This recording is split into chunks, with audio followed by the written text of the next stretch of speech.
اعوذ باللہ من الشیطان الرجیم بسم اللہ الرحمن الرحیم۔ السلام علیکم ورحمۃ اللہ وبرکاتہ۔ کیسے ہیں آپ سب؟ آج ہم سورہ نساء کی انشاءاللہ تعالی آیت نمبر 112 اور 113 ترجمہ اور مختصر تفسیر کے ساتھ دیکھتے ہیں۔ دعا پڑھ لیجئے۔ رب اشرح لی صدری ویسر لی امری واحلل عقدۃ من لسانی یفقہوا قولی رب زدنی علما اللہم فقہنا فی الدین آمین یا رب العالمین۔ بسم اللہ الرحمن الرحیم۔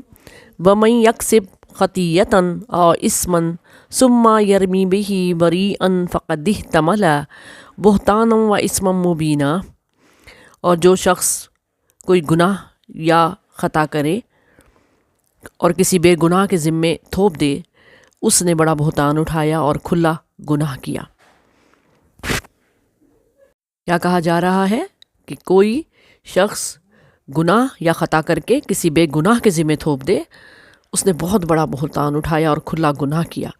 خطیۃً کا لفظ غیر ارادی طور پر گناہ ہو جائے تو پھر بولا جاتا ہے خطا، اور اس کے برعکس اسمن وہ گناہ ہے جو جان بوجھ کر کیا جائے۔ مطلب یہ کہ خود گناہ کا ارتکاب کر کے کسی بے گناہ کو اس گناہ میں ملوث کرنے کی کوشش کرنا بہت برا عمل ہے، اور کسی بے گناہ پر تہمت لگانے کو بہتان کہا جاتا ہے۔ اور آج ہمارے معاشرے میں یہ بات عام ہے، ہم اپنے گھروں میں دیکھ لیں تو یہ بات عام ہے، چھوٹی چھوٹی باتوں پر ہم اپنا الزام کسی دوسرے کے سر تھوپ دیتے ہیں۔ گھر میں کوئی کام خراب ہو گیا، فرض کریں بجلی کا بل زیادہ آ گیا، فوراً ایک دوسرے پہ الزام کہ اس نے زیادہ استعمال کی، اس نے زیادہ استعمال کی۔ اسی طرح کھانا پکا رہے ہیں، کوئی غلطی ہو گئی اور کھانے میں نمک زیادہ ہو گیا، میں نے نہیں ڈالا تھا، اس نے ڈالا۔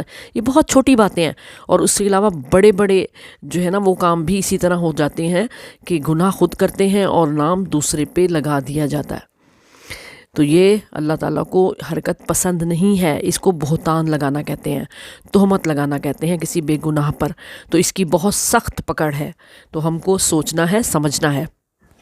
اور اسی طرح کی مثالیں اپنے معاشرے میں اور اپنے گھروں میں ہم نے ڈھونڈنی ہے کہ کیا ہم غلط کر رہے ہیں اور کیا خطا کے ذریعے ہو رہا ہے اور کیا جان بوجھ کر ہم گناہ کر رہے ہیں۔ اللہ پاک ہم سب کو سیدھا راستہ دکھائے۔ اگلی آیت 113 113۔ وَلَوْلَا فَضْلُ اللَّهِ عَلَيْكَ وَرَحْمَتُهُ لَهَمَّتْ طَائِفَةٌ مِّنْهُمْ أَن يُضِلُّوكَ وَمَا يُضِلُّونَ إِلَّا أَنفُسَهُمْ وَمَا يَضُرُّونَكَ مِنْ شَيْءٍ وَأَنزَلَ اللَّهُ عَلَيْكَ الْكِتَابَ وَالْحِكْمَةَ وَعَلَّمَكَ مَا لَمْ تَكُنْ تَعْلَمُ وَكَانَ فَضْلُ اللَّهِ عَلَيْكَ عَظِيمًا۔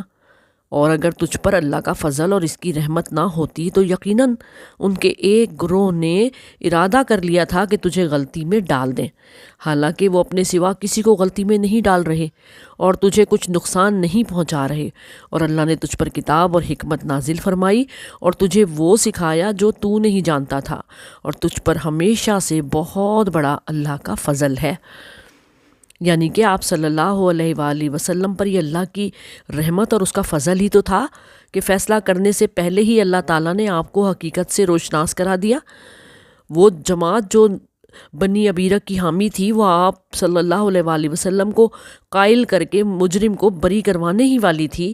اس کا نتیجہ صرف یہ ہی نہیں ہوتا کہ مجرم بچ جاتا، بے گناہ کو سزا ملتی، بلکہ اس کے نتائج بہت دور رس ہوتے، جس نے نبی صلی اللہ علیہ وآلہ وسلم کی اس سے ساکھ اور مسلمانوں کی ساکھ اور ایمان مجروح ہو جاتے اور ان کی بدنامی استغفر اللہ ہو جاتی۔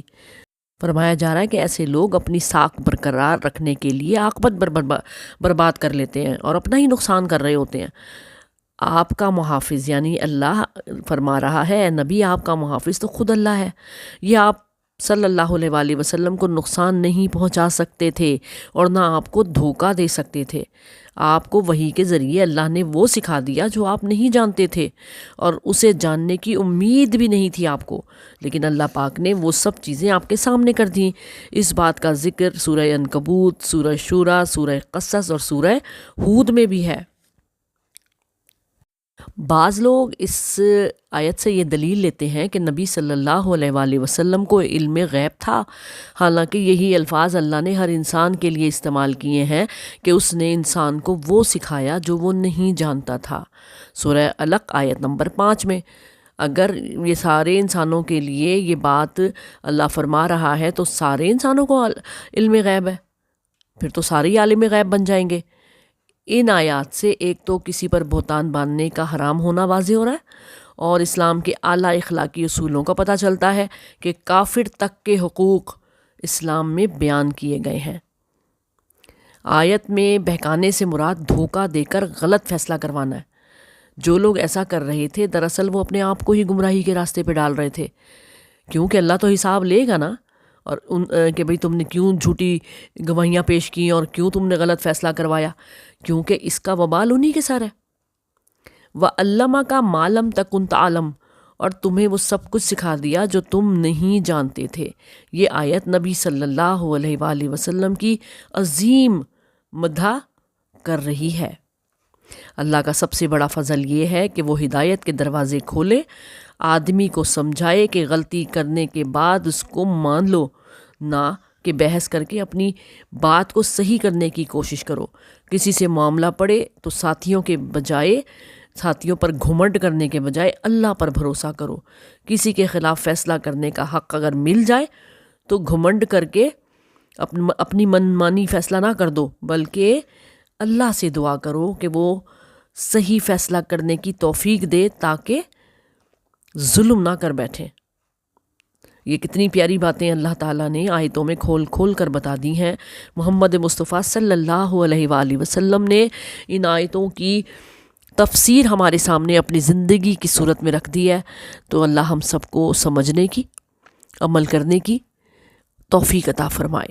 آمین ثم آمین یا رب العالمین۔